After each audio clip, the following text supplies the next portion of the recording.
अस्सलाम वालेकुम गाइस, कैसे हैं आप। उम्मीद करते हैं आप सब खैरियत से होंगे, खुश होंगे और हमारी दुआ है कि आप हमेशा खुश रहें, हंसते और मुस्कुराते रहें। मेरा नाम है रहमान अनवर और मैं हूं मोहम्मद और मैं हूं ज़फ़र इकबाल। और आज हम जिस वीडियो पर रिएक्ट करने जा रहे हैं, इस वीडियो का टाइटल है Pakistan and China will be angry at what India supreme court said. तो करते वीडियो स्टार्ट। अगर वीडियो पसंद है वीडियो को लाइक, चैनल को सब्सक्राइब ज़रूर कीजिएगा। तो देखते हैं।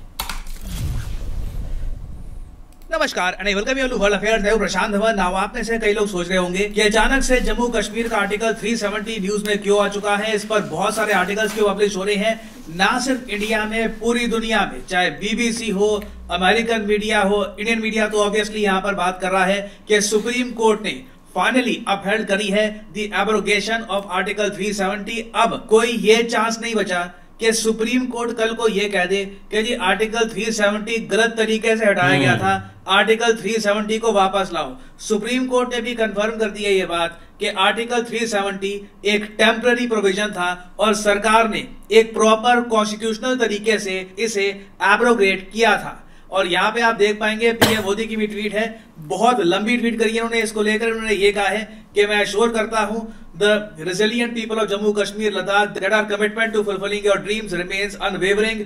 और आप देखोगे भारत सरकार के सारे मिनिस्टर्स ने इस टॉपिक पर ट्वीट करी है। अब क्वेश्चन यहाँ पर यही आता है, अचानक से सुप्रीम कोर्ट के 5 जजेस की बेंच, जी हाँ 5 जजेस की बेंच यहाँ पर बैठी और उन्होंने आर्टिकल 370 को लेकर अब जब 2023 खत्म होने वाला है इसको लेकर एक वर्डिक्ट क्यों दिया है, और साथ ही साथ पाकिस्तान और चाइना मोस्ट प्रोबेबली कैसे रिएक्ट करने वाले हैं इस डेवलपमेंट पर, यह सब हम जानेंगे इस वीडियो में। नाउ ये सारा इशू स्टार्ट हुआ था 5 अगस्त 2019 को। ये वो डेट है जब आर्टिकल 370 को एब्रोगेट कर दिया गया था और साथ ही साथ जम्मू कश्मीर जो अपने आप में एक पूरी स्टेट थी उसे 2 हिस्सों में डिवाइड करके 2 यूनियन टेरिटरीज बना दी गई, एक जम्मू कश्मीर यूटी और दूसरा लद्दाख यूटी। नहीं तो इससे पहले आपको याद होगा ये पूरा एरिया ये सब एक स्टेट हुआ करता था। और आर्टिकल 370 हटाना इतनी बड़ी बात इसलिए थी क्योंकि आर्टिकल 370 के अंडर ना जो कानून पूरे भारत में लागू होते थे, मान लो केंद्र सरकार है उन्होंने एक कानून बनाया वो पूरे भारत में लागू हो रहा है, तमिलनाडु, मध्य प्रदेश, आसाम, हर जगह, वो कानून जम्मू कश्मीर में लागू नहीं होते थे जब तक जम्मू कश्मीर की जो सरकार है उसे अप्रूव ना कर दे। कुछ एरियाज को छोड़कर, जैसे कि डिफेंस का एस्पेक्ट हो गया, फॉरेन अफेयर्स का एस्पेक्ट हो गया, फाइनेंस का इशू हो गया या फिर कम्युनिकेशन का इशू हो गया, ये सब टॉपिक्स को छोड़ के ना हर जगह स्टेट गवर्नमेंट जो थी जम्मू कश्मीर की उसके पास बहुत ज्यादा पावर थी। उसके अलावा जम्मू कश्मीर का एक खुद का संविधान भी था, खुद का फ्लैग भी था। जी हाँ, ये भी कई लोग भूल जाते हैं ये बात, अगस्त 2019 से पहले जम्मू कश्मीर का खुद का फ्लैग हुआ करता था। यहाँ पे आप देख पाएंगे the state flag of Jammu Kashmir.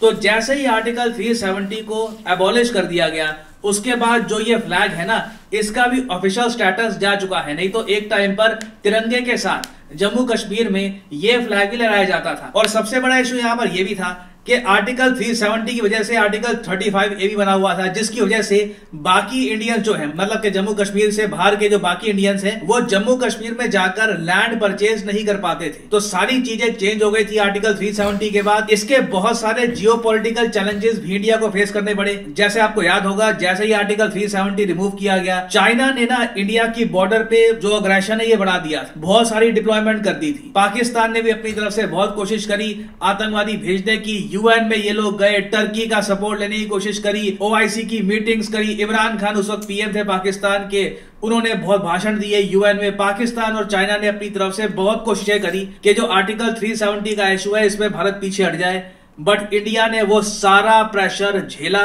और आज के समय लिटरली आप कह सकते हैं इंडिया हैज वॉन। वो टाइम बीत चुका है, चाइना भी अब ठंडा पड़ चुका है, पाकिस्तान भी ठंडा पड़ चुका है, बट इंडिया ने जो डिसीजन लिया था इसे रिवर्स नहीं किया गया। मगर क्वेश्चन देखिए यहाँ पर यही था कि क्या supreme court of India Bharat सरकार को यह कह सकता है कि जिस तरीके से आपने आर्टिकल 370 हटाया था ना ये अनकॉन्स्टिट्यूशनल है, चलिए इसको वापस लेके आइए। क्योंकि भारत में कई पॉलिटिशियंस हैं, कई पॉलिटिकल पार्टीज हैं, उन्होंने अपने इलेक्शन मैनिफेस्टो में लिखा था कि कल को अगर हम पावर में आ जाएं तो हम आर्टिकल 370 को वापस लेके आएंगे या फिर आर्टिकल 370 को लाना बहुत ज्यादा इंपॉर्टेंट है। तो सुप्रीम कोर्ट का जो वर्डिक्ट है बहुत ही इंपॉर्टेंट होने वाला था, क्योंकि इंडिया में आप कह लीजिए, देखो हमारी जुडिशरी है आज भी बहुत ज्यादा फ्री है। कई बार सुप्रीम कोर्ट ऑफ इंडिया सरकार को बिल्कुल बैकफुट पे कर देती है। कई बार सुप्रीम कोर्ट ऑफ इंडिया ने ऐसी जजमेंट दी है जिससे सरकार का जो डिसीजन है ना ये बिल्कुल एंड हो जाता है, सरकार पीछे हो जाती है, सुप्रीम कोर्ट कहता है कि ये चीज ऐसे होगी। तो इस पर्टिकुलर केस में भी पूरी दुनिया देख रही थी इंडिया के सुप्रीम कोर्ट को कि भारत का सुप्रीम कोर्ट बहुत से इश्यूज को लेकर क्या कहेगा। और अगर यहाँ पे आप ये पूछ रहे हैं कि ये इशू सुप्रीम कोर्ट में गया कैसे, तो देखिए 23 पिटीशंस थी जो सुप्रीम कोर्ट गई थी और ये 23 पिटीशंस यही कह रही थी कि जी आर्टिकल 370 को वापस लेके आइए। और प्राइमरली आप कह सकते हैं सारे पिटिशनर्स की जो लॉयर्स की टीम है उनको लीड कर रहे थे कपिल सिब्बल। कपिल सिब्बल ने वैसे जो ये आर्टिकल 370 का वर्डिक्ट आया है उससे पहले ही एक स्टेटमेंट ये दी थी कि some battles are fought to be lost, कई जंगें लड़ी जाती है हारने के लिए। तो इनको भी थोड़ा सा आइडिया था कि क्या होने वाला है। और सुप्रीम कोर्ट ने इन दी एंड जो वर्डिक्ट दी है उसका जो मेन क्रक्स है ये मैं आपको बता रहा हूं क्या है। पहली बात सुप्रीम कोर्ट ने ये कही है कि आर्टिकल 370 वापस नहीं आने वाला, सही तरीके से उसे हटाया गया था, वो वैसे ही टेम्परेरी था, वॉर के समय में वो आर्टिकल बनाया गया था तो हमेशा के लिए वो नहीं रहने वाला। सेकंड बात यहाँ पर सुप्रीम कोर्ट ने ये भी कही है कि जम्मू कश्मीर को वापस स्टेटहुड दिलवाओ। ये बहुत ही इंपॉर्टेंट है, अभी के लिए आपको पता होगा जम्मू कश्मीर यूटी है, तो सुप्रीम कोर्ट ने कह दिया है कि जम्मू कश्मीर को वापस एक स्टेट बनाओ। और साथ ही साथ ये भी कहा है कि सितंबर 30, 2024 से पहले वहां पर इलेक्शन करवाओ। और इलेक्शन में भी आपको पता होगा, मैंने रिसेंटली वीडियो बनाई थी कि अब कश्मीर और जम्मू में जो सीट्स को लेकर बहुत बड़ा डिफरेंस था ना ये भी काफी हद तक कम कर दिया गया है। आज के समय जम्मू में भी 43 सीट्स हैं और कश्मीर को 47 सीट्स दी गई है। उसके साथ साथ कुछ सीट्स हैं जो डिसाइड की जाएंगी बाय द लेफ्टिनेंट गवर्नर। तो इलेक्शंस भी अब काफी हद तक इवन कर दिए गए हैं। तो मोस्ट प्रोबेबली आपको जम्मू कश्मीर में 2024 के साल में चुनाव देखने को मिलेंगे। उस सब के अलावा देखिए सुप्रीम कोर्ट ने एक बात ये भी कही है सरकार को कि एक ट्रुथ एंड रिकंसिलिएशन कमीशन बनाओ। ये बहुत ही इंपॉर्टेंट है। देखिए इन दी एंड ह्यूमन राइट्स हम इग्नोर नहीं कर सकते, तो सुप्रीम कोर्ट ने सरकार को यह कहा है कि कमीशन बनाइए जो जांच पड़ताल करे कि जब जम्मू कश्मीर में प्रोटेस्ट हो रहे तो उस टाइम जब जो भी एक्शन लिया गया तो क्या ये नॉन स्टेट एक्टर्स द्वारा लिया गया था या फिर स्टेट एक्टर्स, मतलब के सरकारी जो कर्मचारी हैं या फिर सरकारी जो पुलिस है, पैरामिलिट्री फोर्सेस हैं, उन्होंने ये सब किया था। तो अगर मान लो किसी पे अत्याचार हुआ है उन्हें भी जस्टिस देने का पूरा प्रावधान ओपन किया गया है। कोशिश यहाँ पर यही है सुप्रीम कोर्ट की कि किसी वर्ग को ये ना लगे कि उनकी बात सुनी नहीं गई। तो सिंस ये जो इशू है ये कश्मीर को बहुत ज्यादा डीपली इंपैक्ट करता है, इस टॉपिक पर मोस्ट प्रोबेबली पाकिस्तान और चाइना की तरफ से रिस्पॉन्स आने वाला है, रिएक्शन आएगा। कुछ अगर वो लोग स्पेशल बोलते हैं, कुछ रिमार्केबल बात वहां से आती है तो उस पर मैं आपके लिए एक अलग से वीडियो बाद में ले आऊंगा। और फाइनली यहाँ पे मैं आपसे एक क्वेश्चन भी पूछूंगा। क्वेश्चन ये है कि किस डेट को international anti corruption day celebrate किया जाता है दुनिया भर में। यह है यहाँ पे आपकी ऑप्शन, दिसंबर 1, दिसंबर 7, दिसंबर 8 या फिर दिसंबर 9।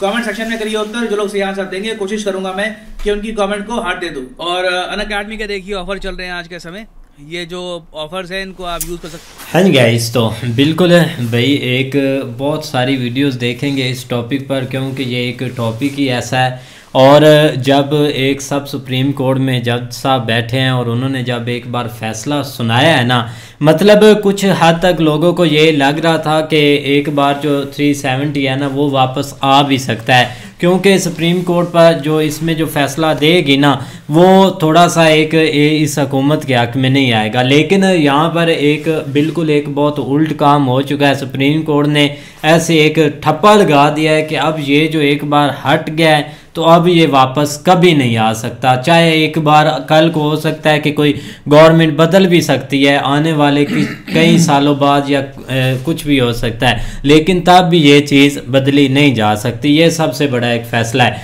और इस चीज़ पर एक पीएम मोदी जी को, अमित शाह जी को, मतलब उनकी जो टीम इस पर एक स्पेशली जो इस टॉपिक पर काम कर रही थी ना, उनको एक दाद देनी चाहिए। और सुबह ही जैसे पीएम मोदी जी ने सुबह सुबह ये एक ट्वीट की थी, मतलब जब फैसला आया तो उन्होंने एक बहुत लंबी ट्वीट करके 370 के बारे में लोगों को बताया कि बहुत ज़्यादा खुश हैं, 370 अब गया काम से, अब दोबारा ये चीज़ें नहीं होंगी भाई। जैसे बाकी इसमें भाई कोई शक नहीं है, लेकिन जब फर्स्ट टाइम हुआ था ना 2019 में, तब वाकई काफ़ी मुश्किलात थी, एक प्रेशर था, मतलब कि एक यूएनए में ये पाकिस्तानी चले गए थे और पाकिस्तान का जाना बनता था, क्योंकि अगर वे ये ना जाते तो और भी चीज़ें एक चेंज हो जानी थी। वो इनके मतलब कि एक कानूनी कार्रवाई थी, इन्होंने पानी थी और वो इन्होंने करनी थी, चाहे जो भी हो जाए। ऊपर से भाई इन्होंने अब टर्की को, वो एक मुस्लिम उम्मा को भी साथ मिला लिया कि आप भी कुछ करें, आप भी कुछ बोलें। में। लेकिन उस पर हुआ क्या, उन्होंने भी कुछ बोला, एक मतलब कि तैयब उर्दगान गए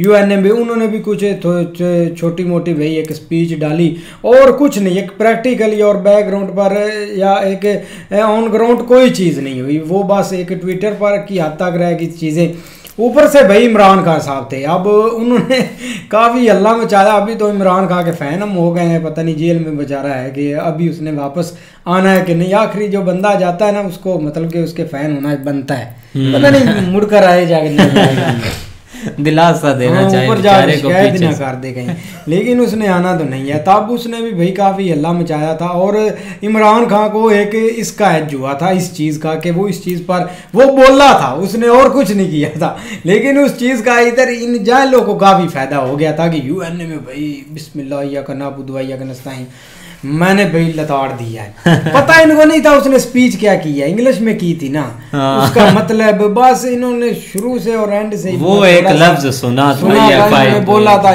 ये बंदा भाई हमारा एक न मतलब कि मसीहा आ गया जिसको 24 घंटे, हाँ 24 घंटे जिसको हम ढूंढते रहते हैं। नहीं बिल्कुल ऐसे ही है, लेकिन ये कि भाई एक तो बहुत ज़्यादा फ़ायदा हो गया कश्मीरी लोगों का, जो उससे जो बड़ी न्यूज़ यही है कि भाई आप वहाँ पे जब इलेक्शन होंगे ना तो वो एक ज़्यादा वहाँ पे थोड़ा सा, क्योंकि अब आपने एंड के ऊपर ट्वीट के ऊपर नीचे पढ़ा होगा नया कश्मीर है, तो ये एक बड़ा एक साइन है जिसमें एक ज़ाहिर बात है। पहले तो इस टेन्योर में तो पीएम मोदी जी सारा कुछ चीज़ें जो है ना वो सीधी पदरी करते रहे, लेकिन अगले 5 साल जो है ना उसमें आप देखना कि कश्मीर के अंदर कैसे एक नया कश्मीर आपके सामने आता है, क्योंकि उन्होंने चीज़ें सीधी पदरी कर दी हैं। आप जो है ना वो बेस जिसको बोलते हैं बेस बन गई, आप उसके ऊपर बिल्डिंग खड़ी करनी है, तो वो एक ऐसी एक स्पीडी चीज़ें होंगी कि आपको समझ ही नहीं लगेगी कि क्या क्या चीज़ें वहाँ पे हो रही हैं।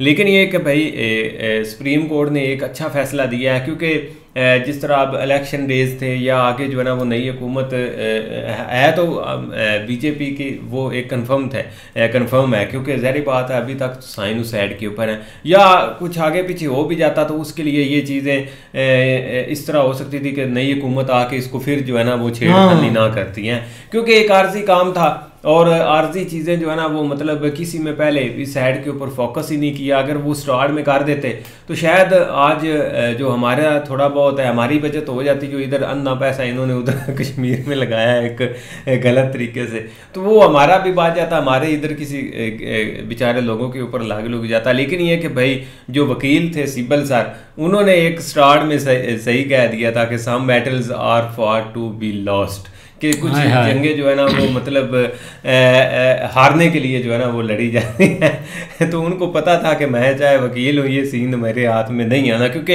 एक स्टैंप या एक बहुत अच्छे तरीके से सीन जो है ना वो हो चुका था, जिसके ऊपर सुप्रीम कोर्ट ने सही जो है ना वो फैसला किया। बजाय इसके कि अपनी हुकूमत को बैक फुट के ऊपर रखते, उन्होंने भाई एक उनके साथ या एक वो नहीं हम कह सकते, ये कह सकते कि उन्होंने एक जो है ना वो सही फैसला किया अभी के लिए। बिल्कुल।